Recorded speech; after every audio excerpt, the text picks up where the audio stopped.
Bismillahirrahmanirrahim.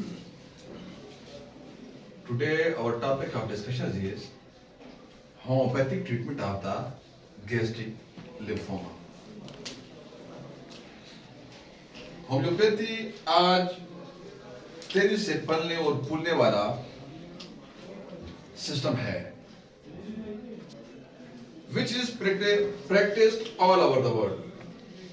जो पूरी दुनिया में होम्योपैथी की प्रैक्टिस दिन ब दिन ना वो तरक्की कर रही है और पूरी दुनिया में इसकी प्रैक्टिस हो रही है होम्योपैथी की ताकत इसके इफेक्टिवनेस से है।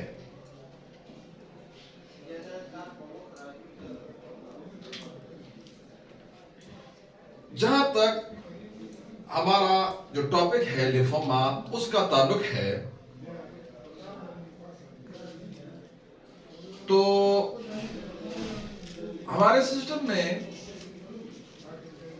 गैस्ट्रिक लिम्फोमा के लिए बहुत सारी मेडिसिन है, बहुत बड़ा लिस्ट है जो इसको डील करता है effectively.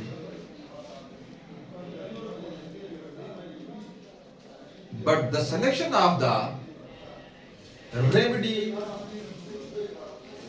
for gastric lymphoma depend upon the individuality of the patient.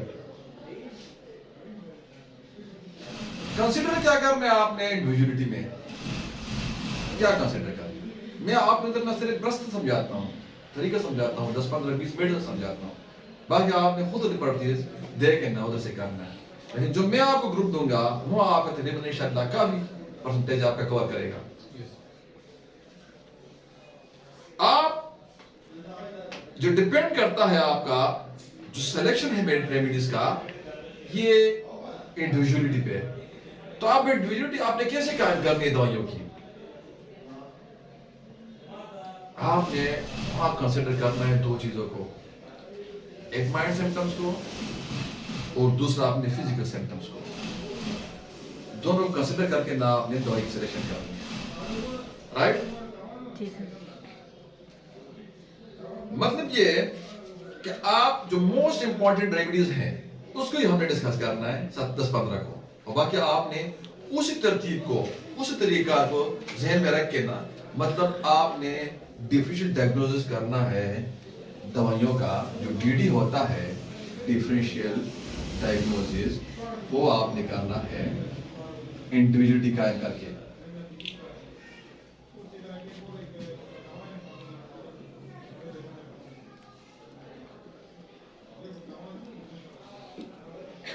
आप इंडिविजुअलिटी आपने कैसे कायम करनी है?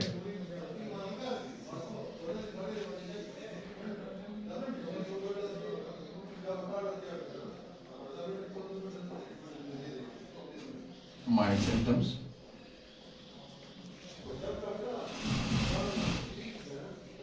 और ऑर्गन सिम्टम्स।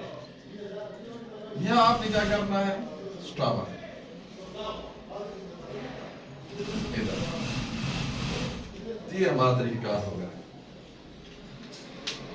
ठीक है जी। अब इधर ना आपने दवाइयों के लिए रास्ते भी बनाने हैं। हमने दवाई को काम करने के लिए जो ऑब्स्ट्रक्शन सामने आएंगी, जो रुकावट आएंगी, उनको भी क्लियर करना है ताकि हमारी दवाई ना अपना हदफ पूरा कर सके और टारगेट तक पहुंच सके। तो वो भी हमने करना है, उसको पहले भापना है, ठीक? तो हमने मुख्तलिफ टेक्निक से करना है, सिर्फ ये एक टेक्निक नहीं, हमने बहुत सारे टेक्निक इस्तेमाल करने हैं। हमने कहीं कॉन्स्टिट्यूशन पे जाना है, तो कहीं हमने कॉजेशन पे जाना है,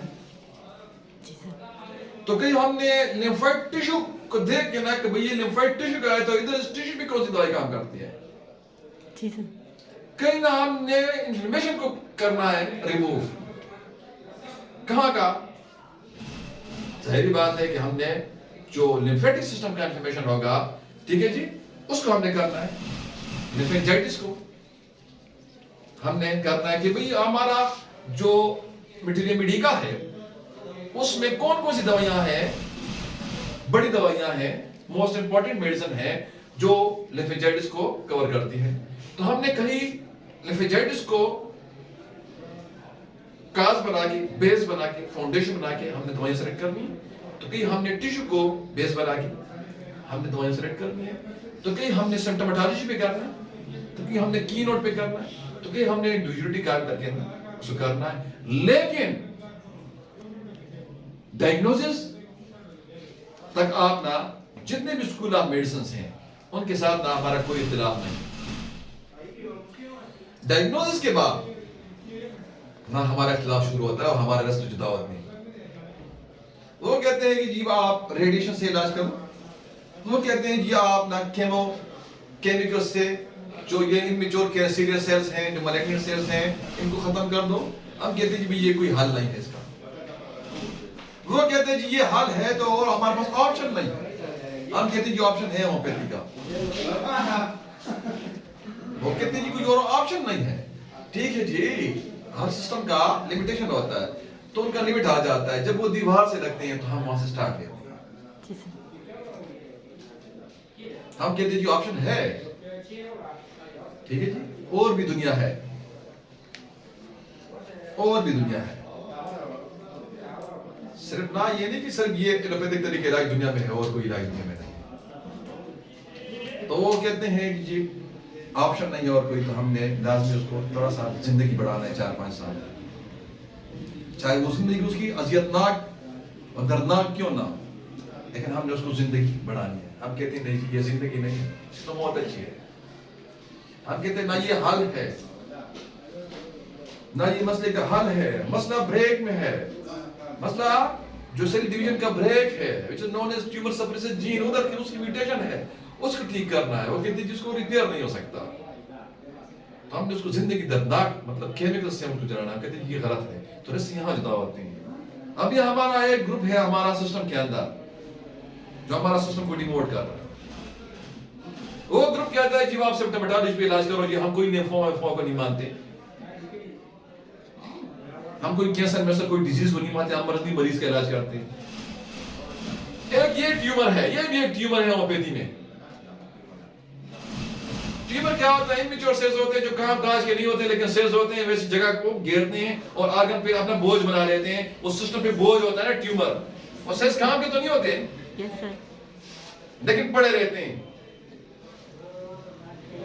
ठीक है जी, तो वो ना मतलब गेस्ट्रिक लिम्फोमा आ गया है तो उधर लिम्फोसिट सेल्स जो है ना वो इमेच्योर, वो प्रोलिफरेट कर गए हैं, बहुत ज्यादा बन गए हैं, अबंडेंट ना पूरे गुमड़ बना दिया। अब वो कोई काम के होता नहीं है, उधर वो जगह घेरी होती है। अभी सेम ना होम्योपैथी में ऐसे ट्यूमर्स मौजूद हैं जो कोई काम नहीं करते, जो सिर्फ नुस्खों पे और टिप्स पे चलते हैं, ये किडनोल और डोलेक्स और ये जी ग्लिसरोनस इस पे चलते हैं। और हमारा जो नए यंग इमर्जिंग डॉक्टर्स हैं, जब हमारे बच्चे हैं, उनको खराब करते हैं कि भाई ये तो हमारे सिस्टम से लोग भाग रहे हैं, हमारे सिस्टम से लोग भाग रहे हैं। लेकिन हम अपना कंट्रीब्यूशन जो हमारा सिस्टम को प्रमोट करेगा, ठीक है जी, वो आपसे कि भाई आपने ताकि आपका हमने जो हमारे होम्योपैथिक डॉक्टर्स थे, जो हियरिंग है, जो लिपि है, जो बर्नट है, जो कैंट, हानीमैन, बोने हसन, जो ओल्ड होम्योपैथी सारे के सारे एलोपैथिक डॉक्टर्स थे और साथ साथ साइंटिस्ट भी थे। आप उनकी किताबें पढ़ें तो आपको क्लियर हो जाता है। आप आर्गुमेंट पढ़ें टू द डिजीज, तकरीबन 1/5 ऐसा डिजीज पे लिखा हुआ है आर्गुमेंट में। हमने कोई तकरीबन मेडिसिन जब हम देखते हैं ना, बोरिक कंसाइज मेट्री का उसको उठाएं और इधर आप पढ़ें दवाइयों को, तो आपको उधर ना मालूम हो जाता है कि भाई बगैर एनाटॉमी फिजियोलॉजी पैथोलॉजी के ना मेट्री को नहीं पढ़ा जा सकता। तभी तो मैं कहता हूं कि भाई फर्स्ट ईयर, सेकंड ईयर और थर्ड ईयर डीजीएमएस में मेडिकल का सब्जेक्ट नहीं होना चाहिए, क्योंकि इन लोगों का बेस नहीं होता। फोर्थ ईयर में मेडिकल का सब्जेक्ट होना चाहिए सिलेबस में।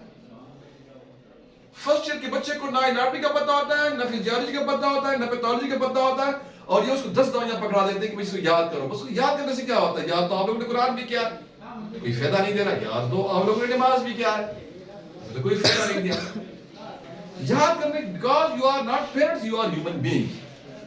तो यहां तक डायग्नोसिस तक ना हम इकट्ठे चलते हैं। डायग्नोसिस के बाद ना हम इंडिविजुअलिटी हमने कायम करनी है और उस तरीके से हमें इलाज करना है, और वो आपके ट्यूमर सप्रेशन जीन्स को ठीक करेगा। जो ट्यूमर सप्रेशन जीन है, which is also known as antioncogene, ये उसको कवर करेगा, रिपेयर करेगा। जब हमारे पास लिस्ट आता है 10-15 मेडिसिन, मैं ज्यादा नहीं आपसे डिस्कस करता, ये 10-15 मेडिसिन जो बड़े जो मोस्ट इंपॉर्टेंट रेमेडीज हैं, उनमें सबसे first of all we should start from A, alphabet A. Arsenicum album, arsenicum iodide, baryta iodide, calcarea carb, calcarea iodide,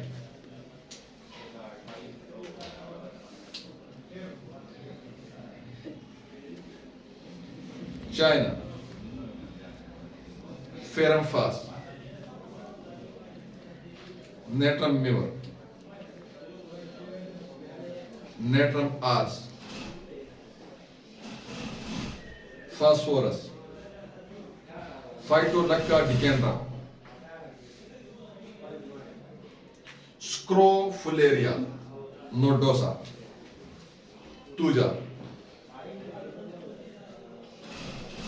जो प्रीवियस हमने कार्सिनोमा का, जो गैस्ट्रिक कार्सिनोमा का आपको ट्रीटमेंट प्रीवियस लेक्चर में आपको समझाया, उसी का बेस लगेगा, बेस वही लगेगा, ठीक। तो वहां हमने आपको बेस में कुछ दवाइयां बताई थी, ठीक, वो आपसे डिस्कस करूं 3-4, ठीक। सबसे पहले आपने क्या करना है, एंटीडोट करना है कैंसर को सेरेनम से। जो कैंसर डायथिसिस है ये इसको एंटीडोट करता है, टेंडेंसी को तोड़ता है। अब उसके बाद आपने क्या करना है, आपने सूरा को एंटीडोट करना है सुरैनम से वजन देके। उसके बाद आपने साइकोसिस को एंटीडोट करना है, क्योंकि सारे मेजन मिक्स हो गए ना, ये क्या करते हैं, ये ट्यूमर सप्रेसिव जीन को खराब कर देते हैं।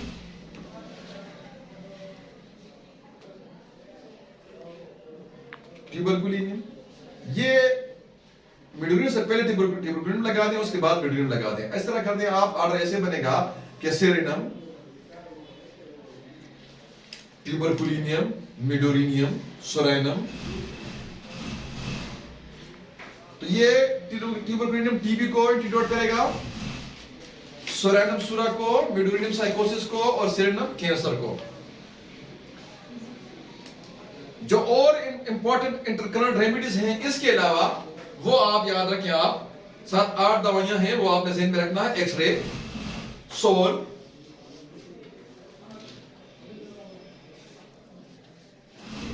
सिफलिनियम, ओरमेट,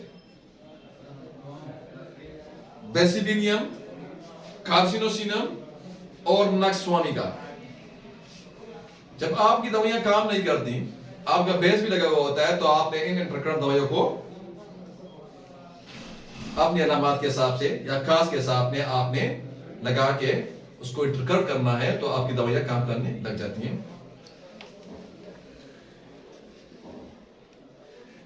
अब ना हम आर्गन वाइज में हम दवाई दे सकते हैं। देखिए, जो लिम्फोइड टिश्यू है, ठीक, इस पे जो दवाई काम करती है, जो हमारी प्रैक्टिस में है, वो है रेडियम ब्रूम। हम ना ये रेडियम ब्रूम जो है, ये आपके रेमेडिका में जितनी भी दवाइयां हैं, ये उनकी ताकत को बढ़ाता है, बढ़ाता है रेडियम ब्रूम।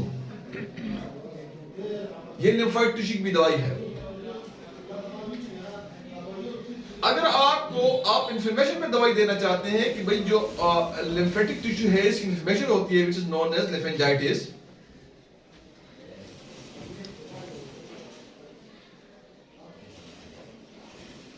तो वही जो आप हमारी इन्फ्लेमेशन की दवाइयां वहीं अंदर भी लगती हैं, एपिस, बिलेडोना, बफू, लेकेसिस, मर्कसॉल, पायरोजीनियम और रिस्टॉक्स। इसको आप ऐसे लिख दें साहब। देखिए, आप ऐसे ग्रुप्स बनाएं। एक आप लिख दें, एक के सामने आप लगा दें, पहले आप लगा दें हेडिंग बेस। जो आपने आपको दवाइयां बताई, ये 4 दवाइयां, ये उधर लिख दें। उसके बाद आप लगा देना ऑक्सिलरी या हेल्पिंग मेडिसिन, हेल्पिंग रेमेडीज। जो हमने आपको लिम्फेंजाइटिस की दवाइयां बताई, ये उसको हेल्पिंग में लिख दें, सपोर्टिंग मेडिसिन। देखिए, आपने कई रास्ता क्लियर करना है कुछ दवाइयों से, मैं करता हूं। तीसरा ग्रुप आप बना लें इंटरकरेंट का, जो हमने आपको 6-7 दवाइयां बताई, ये कार्सिनोसिनम, एक्से और मिटसोल्सिफिनियम। इंटरकरंट क्या करता है? देखिए आपके पास ग्रुप आ गए ना 4, ठीक है जी। एक आपके पास आ गई मोस्ट इंपॉर्टेंट रेमेडीज, एक आपके पास आ गया बेस, एक आपके पास आ गया है ऑब्स्ट्रक्शन को रिमूव करने वाला इंटरकरंट रेमेडीज का, और एक आपके पास आ गया सपोर्टिंग रेमेडीज का। 4 ग्रुप्स आ गए ना आपके पास। Clear? Now DD, differential diagnosis between these 15 medicine. Am I clear? जी सर। क्लियर? अब आपका मरीज है, आपके पास आता है, उसको thirst for small quantity water है, ज़हनी तौर पर वो बेचैन है, ज़हनी तौर पर वो बेचैन है, रेस्टलेस है, मौत का उसको खौफ है,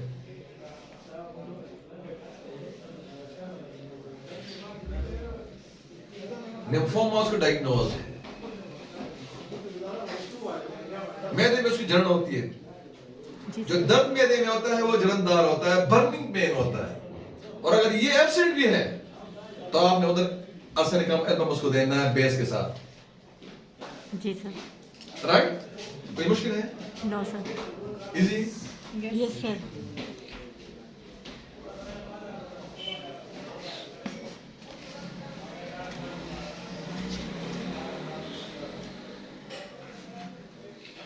अब मैदे में दर्द है उसको, ठीक है जी, पेट में दर्द है, गैस्ट्राइटिस है उसको,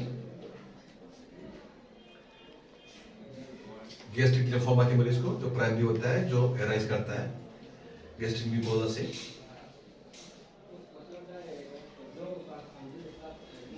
पायरोसिस है उसको, पायरोसिस जानते हैं?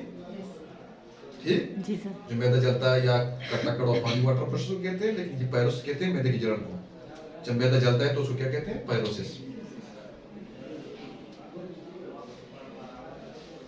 वो 1 घंटे बाद ना, घंटा बाद ना खाने के उल्टी कर रहे हैं, दिल खराब होता है, मैदे पे बोझ होता है, शदीद उसको प्यास होती है, लेकिन जब कभी भी वो पानी पीता है तो एकदम वो आपकी वापस फेंक देता है, इजेक्ट करता है वापस। जब कभी भी वो पानी पीता है, अटेंशन प्लीज, जब वो पानी पीता है थर्स्ट उसका होता है, अब ये उसका उससे डिफरेंशिएट करता है ना आर्सेनिकम एल्बम से। ये आयोडाइड वाला क्या करता है? ये जब जहाँ पानी डालता है ना, इजेक्ट कर देता है, वापस फेंक देता है। जी सर। तो यहाँ आपने बेस के साथ क्या लगाना है? आर्सेनिकम आयोडाइड लगाना है, और साथ ना दवाइयों से हेल्प आउट करना है उसको, ठीक है जी। जो आपके पास इंफ्लेमेटरी दवाइयों का ग्रुप पड़ा हुआ है उससे आप सपोर्ट करना है जी। जब आपकी दवाई काम नहीं करती आपने उसको इंटरकरंट करना है किस दवाई से, ठीक है, जो आपको ग्रुप आपने दिया उस हिसाब से आपने इंटरकरंट करना है। तो आपने रास्ते भी बनाने हैं दवाइयों के लिए और सपोर्ट भी करना है, रास्ते भी बनाने, क्लियर करने, सपोर्ट भी करना है। पीछे सबसे पहले आपने रास्ता क्लियर करना है, पेज लगा के दवाई रुकती है, आपने उसको रुकावट हटानी है सामने से, इंटरकरंट से, उसको सपोर्ट देना है सपोर्टिंग मेडिसिन से। और एक होता है क्यूरेटिव मेडिसिन, जो आपका मेडिसिन होगा, मतलब ये सारा जो आप करते हैं, जो आप इंटरकरंट करते हैं, जो आप ऑब्स्ट्रक्शंस को रिमूव करते हैं, जो आप दवाई की ताकत को इनहांस करते हैं, जो आप मियाज़न को पहले रिमूव करते हैं, जब आप उसको हेल्प आउट करते हैं, पेडिएट्रिक मेडिसिन साथ खिलाते हैं, ये आप मरीज को कंट्रोल में रखते हैं कि वो आपसे भागे ना, और ये है कि आप अपनी दवाई को सपोर्ट करते हैं। जी सर। तो आपका पूरा ना एक प्लान होना चाहिए, ट्रीटमेंट प्लान होना चाहिए, क्योंकि आप ना जेनेटिक डिसऑर्डर के साथ ना, कैंसर के साथ ना, आप ना नंबरदार मां हैं। ये आपने ज़हन में रखना है कि ये तो 2 दिन में नहीं ठीक होगा, लेकिन आप उसको मैंने वक्त रिलीफ देना है, इसको न मैंने रात को देखिए, आप मरीज की रात को आप आरामदेह बनाते हैं, तो मरीज आपसे कहीं नहीं भागता। जी। ये बात ज़हन में रखें, उसकी नींद ठीक करते हैं ना, आप उसको सुकून देते हैं, वो नहीं जाता।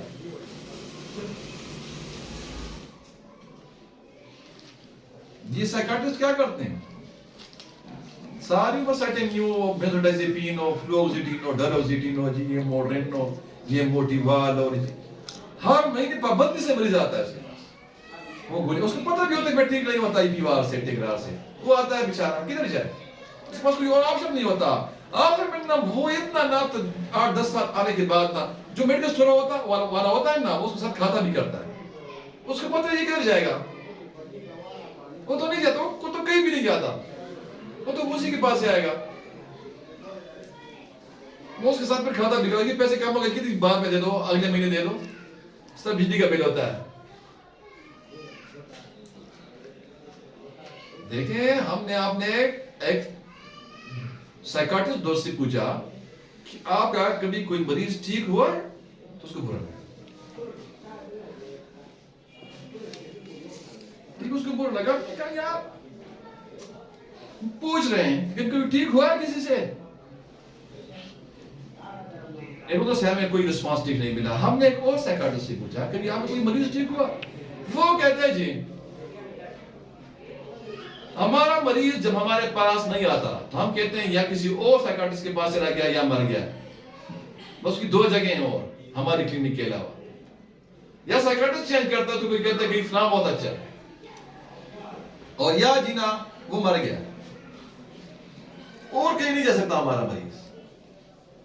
समझ आ रही है आप? अगर आप ना अपनी दवाई का आप मोहलत लेने के लिए, टाइम लेने के लिए, ताकि हमारा दवाई काम करे और कम पैसों में 400-500 रुपए में, और हमारे क्लिनिक में तो फ्री होता है,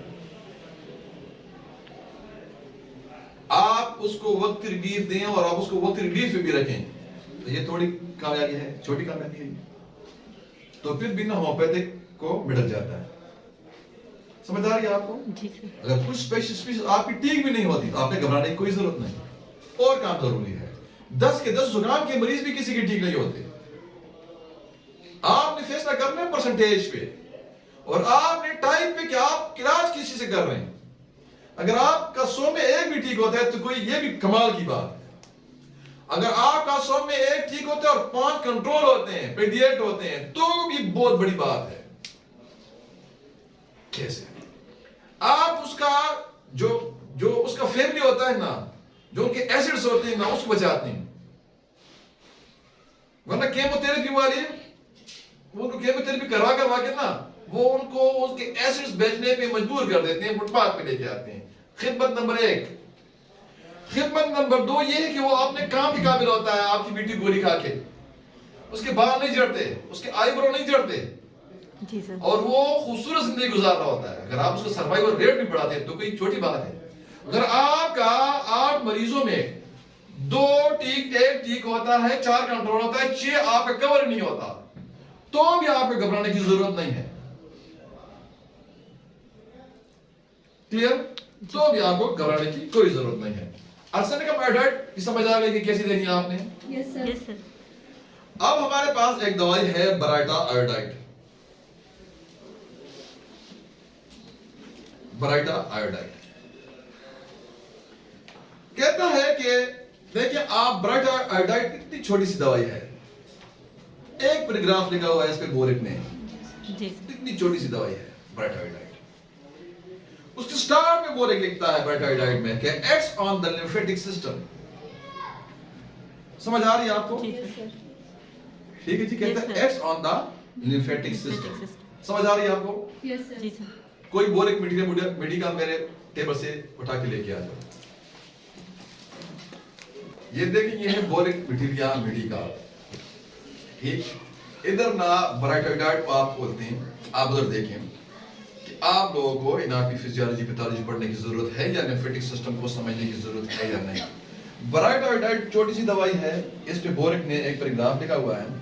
ठीक है, ये बराइटाइड, ये इस पे मेरे हाथ के ना, ये मैंने सर्कल लगाए हैं। इस पे हमारा लेक्चर भी पढ़ा है, इस पे हमने एक लेक्चर भी किया 5-6-8 मिनट का। ठीक है जी, वो भी मौजूद है इधर हमारा, और हमने ये पढ़ के ना हमने इस्तेमाल भी किया, और आप लोगों को भी आप शेयर करते हैं, आप भी इस्तेमाल करें। इसके स्टार्ट में लिखा हुआ है, ठीक, मैं सिर्फ आपको रेफरेंस के तौर पे ये कोड करता हूँ। ठीक है जी, ये बोरिक मेडिका हमने नहीं लिखा, डॉक्टर बोरिक ने लिखा। ठीक, ये इधर लिखा हुआ है कि acts on the lymphatic system. कहता है कि ये लिम्फेटिक सिस्टम पे काम करता है। तभी हम कहते हैं कि फर्स्ट ईयर वालों को ना मेडिका किताब मत दो, उसका उनके बेस ही नहीं होता। वो डर जाते हैं, फोबिक हो जाते हैं सारी मकली होम्योपैथी से।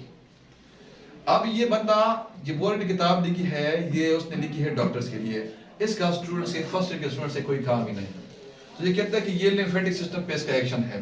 कहता है इंक्रीज ल्यूकोसाइट्स, साइटोसिस, ल्यूकोसाइट्स की बात कर रहा है, डब्ल्यूबीसीएस की बात कर रहा है, कहता है ये उसको इंक्रीज करता है।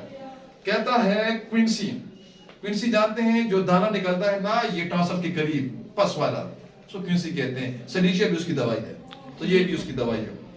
कहता है इंड्यूरेटेड ग्लैंड्स, जब ग्लैंड सख्त होते हैं एपिथेलियल टिश्यू के, कहता है specially tonsils and breast. What does it mean, क्या मतलब है इसका? ये ब्रेस्ट ट्यूमर की दवाई है, ये इसका एक्शन है ल्यूकोसाइट्स पे भी। अब मैं इस पैराग्राफ को कौन समझेगा? कहते हैं जी स्पेशली टॉन्सिल एंड ब्रेस्ट, कहते हैं इस पैराग्राफ को कौन समझता है? जिसको एनाटॉमी फिजियोलॉजी पैथोलॉजी आती हो, इसका बेस हो। जी सर। तो वो स्टार्ट में पहले लफ्ज को कैसे बंदा याद करने से लिम्फेटिक सिस्टम को कि भाई acts on the lymphatic system, बंदा भला कोई ये दवाई काम कर सकती है। No sir.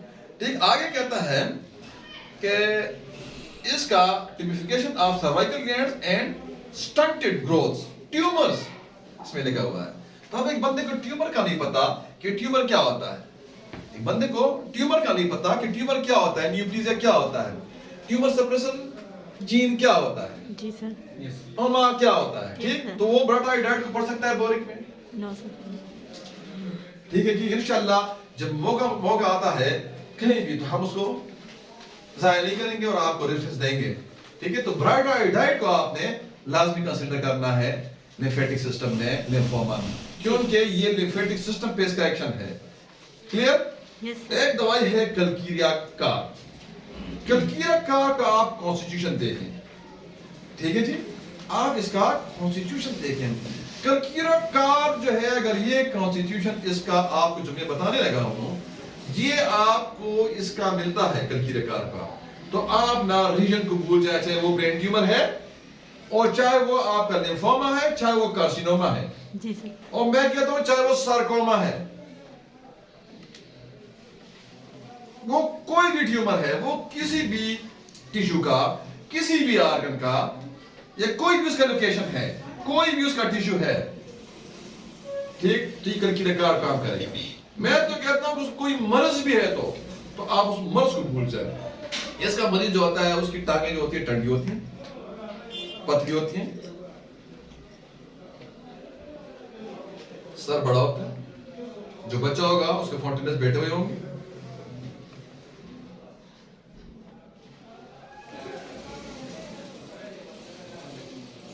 रंग मटियाला होता है, बच्चा आरती टींग करेगा, क्रैविंग होती है उसको,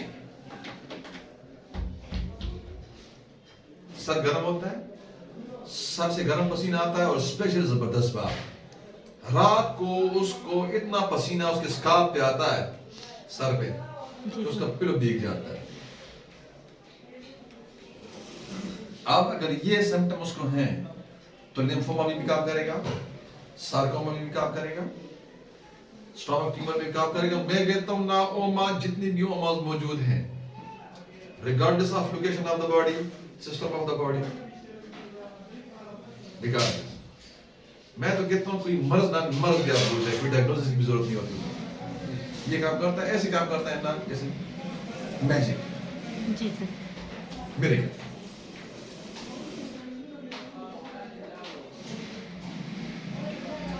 चार दवाइयां हो गई ना? जी सर। ठीक। अब इसके बाद एक दवाई है, इस कलकीरिया फैमिली से है, कलकीरिया कंपाउंड है, कैल्शियम कंपाउंड है, कलकीरिया iodide, iodide of lime.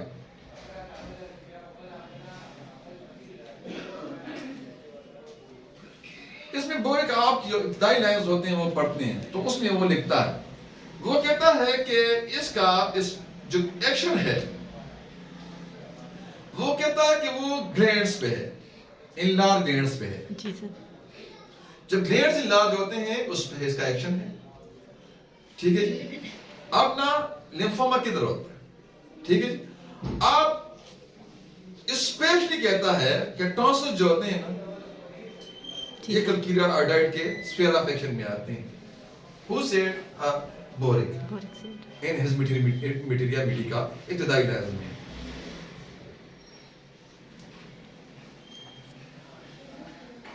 Thyroid gland पे इसका एक्शन है। जो थायराइड ग्लैंड एंडार्ज होता है तो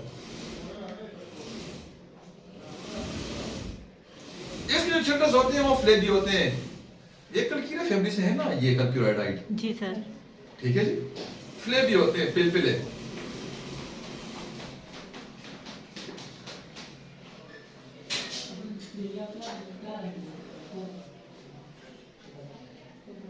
बुटाइन फाइब्राइड पे भी इसका अच्छा एक्शन है कल्क्यूराइडाइड का।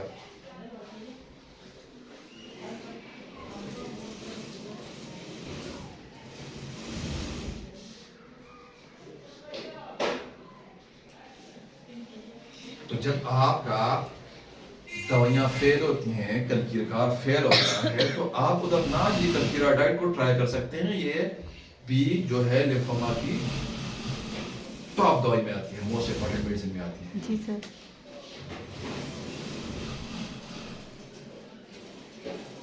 चाइना ऑफिशिनेलस, इसका मरीज कमजोर होगा, उसको भूख नहीं लगेगी।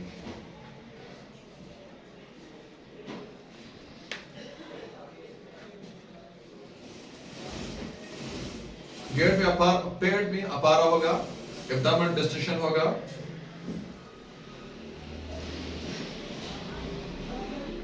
ऐसे। जी सर।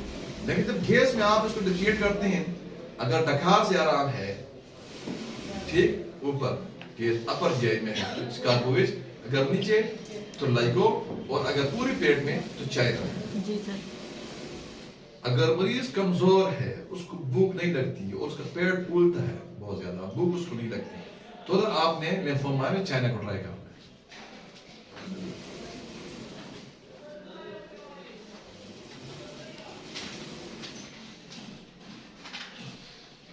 अब मरीज रिवर्स है, इसका मरीज पेल है,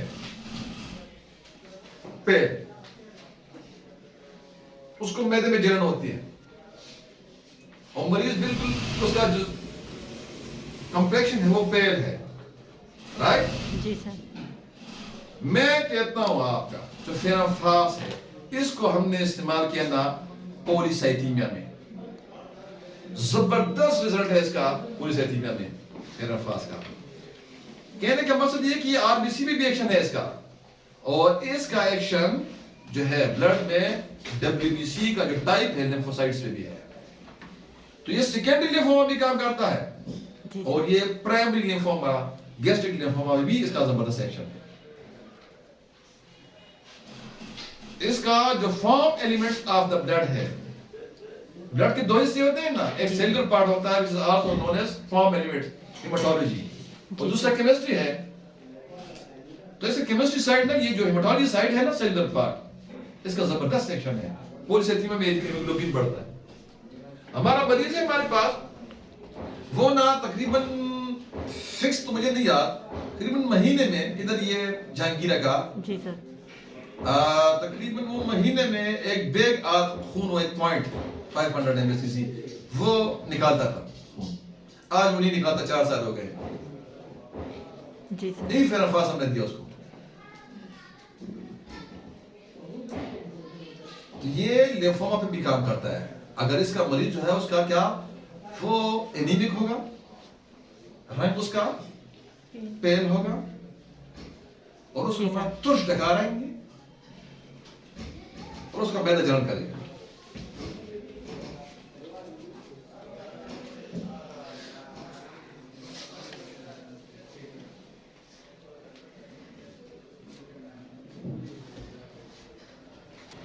दवाई है नेट्रम्यूर। नेट्रम्यूर का जो मरीज होता है, उसकी जो पेट आप देखेंगे ना, उसमें कटिंग पेन होगा, पेट में पेट फूला हुआ होगा।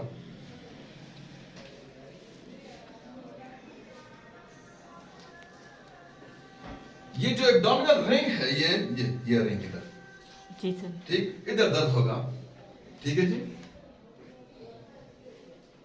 खांसने से, ऑन कफिंग,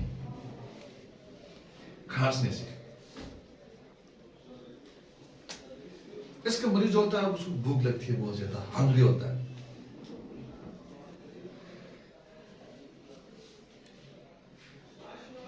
लेकिन उसके बाद भी ना वो फ्लैश लॉस करता है, उसको ग्रेट इमिसेशन होता है, उसका जो स्केलेटल मसल्स होता है ये करता है। अब ये एक और दवा भी ये अलामत है, ये है निमन, आयोडियम। आयोडियम जी सर।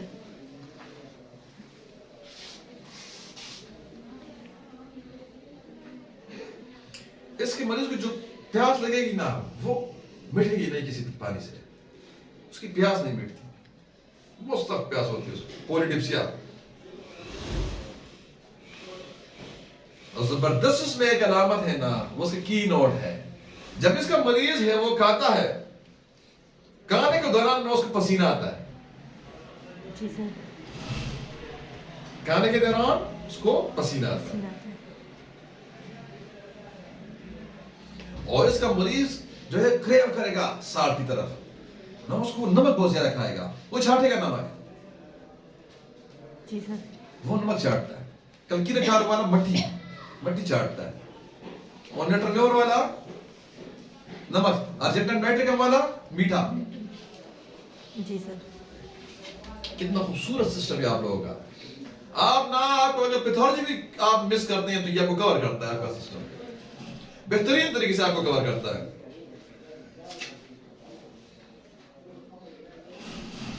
तो अगर ये सिम्टम्स मौजूद हैं लिम्फोमा के मरीज में, तो आप बेस के साथ आपने नेट्रोन्योर लगाना है।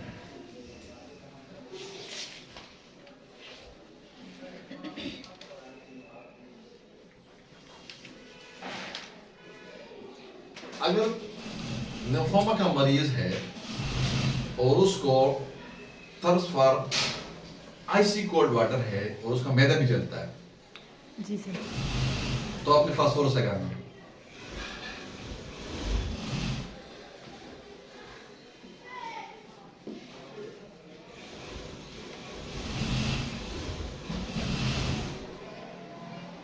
अगर मरीज आपका साइकोटिक है और उसके जेनेटिलिया पे छोटे मौके मौजूद हैं,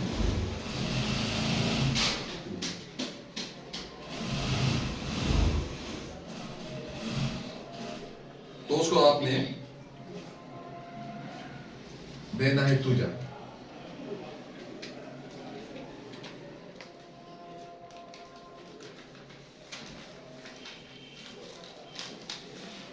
एक दवाई है जो हमने आपको बताया, स्क्रोफुलेरिया नोडोसा। कौन सी दवाई? स्क्रोफुलेरिया नोडोसा। अब इसके हमने आपसे बात की, इसको करते हैं डिस्कस। स्क्रोफुलेरिया नोडोसा, इस पे बोरिक लिखता है कि ये पावरफुल रेमेडी है। कहता है whenever enlarge gland are present, तो कहते हैं जब कभी भी इनलार्ज ग्लैंड होते हैं वो प्रेजेंट होते हैं, तो ये बहुत ही कहती है पावरफुल मेडिसिन है। आगे इसमें लिखता है, ठीक है जी, हॉजकिन डिजीज, राइट जी सर। आगे इसमें लिखता है कि हॉजकिन डिजीज।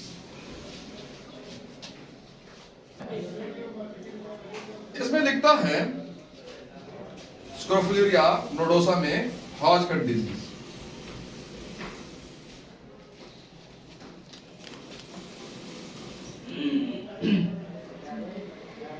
हॉजकिन डिजीज, ठीक है जी। ये वो बात है जो हम मर्ज नहीं मरीज को मानते हैं। इंतहाई गलत, जो हमारे सिस्टम को डिमोट करने वाला जो नारा है, जो स्लोगन है, ठीक है जी। तो ये हमने आपसे वादा किया था कि जो जिन मेडिसिन हम डिस्कस करेंगे, जो हमारा ट्रीटमेंट के समय में आएगा, तो इंशाल्लाह जब कभी हमें मौका मिलता है तो हम आपको इधर जो ओल्ड होम्योपैथ्स हैं इनके दवाइयों से ना आपको बताएंगे, कि आपको साबित करेंगे कि भाई आपका सिस्टम जो है, आपका सिस्टम के अंदर ये बात मौजूद नहीं है कि हम मर्ज को नहीं मरीज को मानते हैं, हम मर्ज को मानते हैं, लेकिन हम जो बेसिक है होम्योपैथिक आर्गेन है, सिंगल, सिंगर, ट्रू, रेंटाइज, doctrine of miasm, and doctrine of nosodes, Hering cure of law, and individuality in fracture, किस बिना हमारा सिस्टम यकीन रखता है। जी सर। क्लियर? Yes sir. तो इधर आपका जो स्क्रोफुलेरिया नोडोसा है, इसमें बोरिक लिखता है, कहता है कि ये हॉजकन डिजीज की दवाई है। हॉजकन तो मैंने बताया हुआ है आपको कि हॉजकन क्या होता है, नॉन हॉजकन क्या होता है। जी सर। ठीक है जी। अब यहाँ जो हॉजकन लिम्फोमा है हम बात कर रहे हैं, यस सर। ठीक है जी। तो उधर आपका स्क्रोफुलेरिया काम करता है। कहते हैं ये आप ना इसमें कहता हूँ कि आप इसका आगे थोड़ा देखते हैं तो आप इसको क्लिनिकल भी दे सकते हैं, जो मैं करता हूँ। ठीक, थोड़ा आगे पढ़ते हैं। A valuable skin remedy has a specific affinity for the breast, very useful in the dissipation of breast tumors. जी सर। Clear? कहता है कि eczema of the ear, pruritus vagina, lymphoid ulceration, scrofulous sweating, painful hemorrhoid, tuberculosis, testis, epithelioma. अब ना epithelioma को समझने के लिए ट्यूमर ऑफ epithelial tissue, आपको epithelial tissue नहीं आना चाहिए। जी सर। आप epithelial tissue को आप किधर पढ़ना है, एनाटॉमी में पढ़ना है ना। Yes sir. अब इधर याद करने से ना epithelioma इधर जो लिखा हुआ है स्क्रोफुलेरिया नोडोसा में, तो आपको कोई फायदा नहीं देगा। epithelioma का मतलब क्या है कि आप इधर epithelioma देख लो, बस आप दवाई प्रिस्क्राइब कर दो, हॉस्पिटल देख के दवाई प्रिस्क्राइब कर लो। क्या करने हैं आपने जीन तो ठीक करना है। जी सर। समझ आ रही है? आगे कहता है इधर, कहते हैं नोडोसाइट्स इन द ब्रेस्ट, कहता है कि अगर ब्रेस्ट में नोडोसाइट्स हैं, ब्रेस्ट ट्यूमर है, समझ आ रही है आपको? तो कहते हैं ये उसकी भी दवाई है। तो ब्रैकेट में लिखते हुए लिखा हुआ है एस्पिरिनम, जो हमने आपको बताया कि आप इसको डिटेल तो ब्रैकेट में लिखा हुआ है। समझ आ रही है आपको? अब आपको समझ लग रही है कि आपने क्या करना है, कैसे करना है। आपने साइंटिफिक अप्रोच करना है, स्पेकुलेशन पे नहीं बेस करना।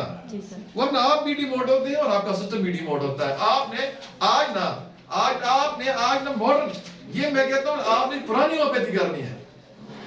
पुरानी मतलब आपने हानीमैन की होम्योपैथी करनी है। आपने यहाँ दौलत सिंह का जो करिश्माटिक लिटरेचर है ये नहीं पढ़ना, दौलत सिंह की किताबें प्रैक्टिस ऑफ मेडिसिन वो नहीं पढ़ना, आपने करिश्माटिक लिटरेचर नहीं पढ़ना। आपने छोटे छोटे कॉपी पेस्ट वाली जो कॉपी पेस्ट उन्होंने किए ना, ये छोटी छोटी किताबें हैं, ये आपने दुकानदार वाली किताबें नहीं पढ़नी। दुकानदार के साथ आपको कोई काम ही नहीं है। आपने क्या, आपका सबसे पहले जो सच्चे अथॉरिटी लोग हैं, आपने उनकी किताबें पढ़नी है, आपने उनको कोट करना है, आपने उनको फॉलो करना है।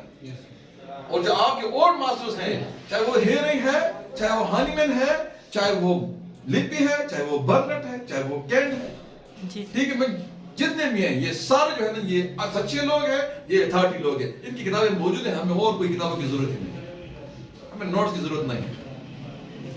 हमारे पास कुरान और हदीस मौजूद है, बस सुप्रीम अथॉरिटी है। इधर हमारे पास आर्गेमेंट मौजूद है, हमारे पास मेडिकल का प्योर मौजूद है, हमारे पास हियरिंग के साइंस मौजूद है, हमारे पास कैंट की रिपर्टरी मौजूद है, हमारे पास बोरिक की मौजूद है, हमारे पास सब, हमारे पास मुआफी भी है, हमारे पास जूलियन भी मौजूद है, हमारे पास नेश भी मौजूद है, नेश लीडर उसने किताबें लिखी, हमने ये पढ़नी है, बस ये हमारे लिए काफी है, हमें उस जरूरत ही नहीं है। आगे हमने साइंटिफिक बेस पे काम करना है, क्योंकि ये ना आज से 200 400 100 साल 200 साल 300 साल 500 साल पहले ये बातें कर रहे हैं, साइंस की बातें कर रहे हैं। आप 2023 में ना गैर साइंटिफिक तरीके में बात कर रहे हैं, तो हम उनके सिस्टम को ना डिमोट कर रहे हैं। तो हमने अपने सिस्टम की तजदीद करनी है। Am I clear? सो ये हमने डिस्कस किया आपका डिफरेंट डायग्नोसिस आर्सेनिक अमेरिकम, और ये हमने डिस्कस किया arsenicum iodide, baryta iodide, calcarea का, china, ferrum phos, natrum ars, natrum mur, phosphorus, phytolacca, decandra भी करना, और स्क्रोफुलेरिया नोडोसा हमने डिस्कस किया, टूजा हमने डिस्कस किया। जी सर, ठीक है जी।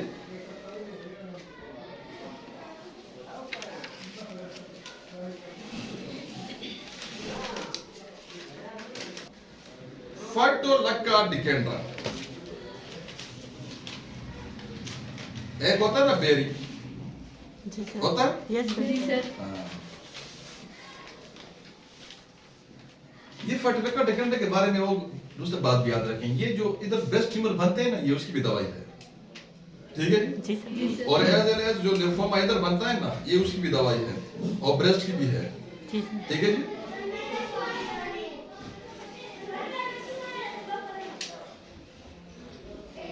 इसका जो पेन होगा मैदे में, वो बर्निंग ग्रिपिंग पेन होगा। रेक्टम से इसका ब्लीडिंग होगा।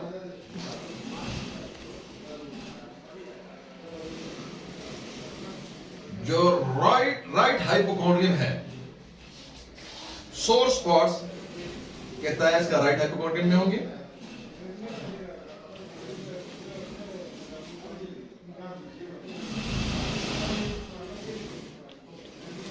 Aching, soreness और restlessness and prostration, बेदमी, ये इसकी जनरल सिम्टम्स हैं जो पूरी बॉडी से ताल्लुक रखते हैं, ठीक है जी। Aching, soreness, restlessness, prostration are general symptoms of फाइटोलेका डिकेंड्रा। आज ये गाइड करता है आपको, ये जनरल सिम्टम्स हैं, ये आपको गाइड करता है फाइटोलेका डिकेंड्रा की तरफ। जी सर। ये गाइडिंग सिम्टम्स भी हैं, ठीक है जी। ये प्री एमिनेंटली बोरे कहता है, ये प्री एमिनेंटली ग्लैंडुलर रेमेडी है। आप इसको एडिनो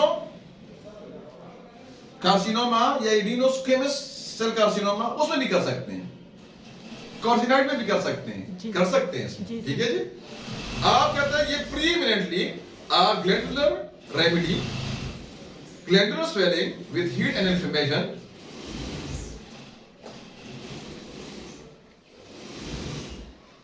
इसका पावरफुल इफेक्ट है फाइब्रस पे और ओसिस टिश्यू पे, हड्डी पे, फेशिया पे, मसल शीट्स पे।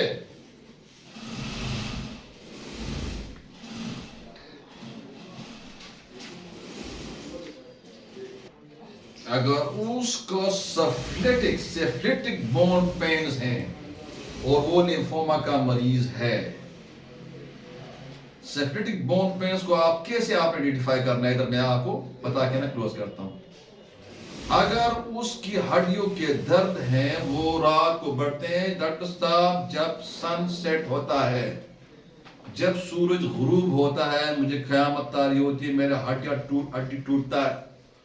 जब सनराइज होता है तो मुझे गुजारा होता है, हड्डियों में दर्द तो मुझे मैदे की तकलीफ है। और अगर इस जनरल सिम्टम में आपको उसका कोई सिम्टम मिलता है, यानी एकिंग, सोरनेस, रेस्टलेसनेस और प्रोस्ट्रेशन, ये जनरल सिम्टम जो हैं, तो these are the guiding symptoms of a phytolacca decandra. जी sir. Any question? So this is all about the homeopathic treatment of gastric lymphoma. Thank you.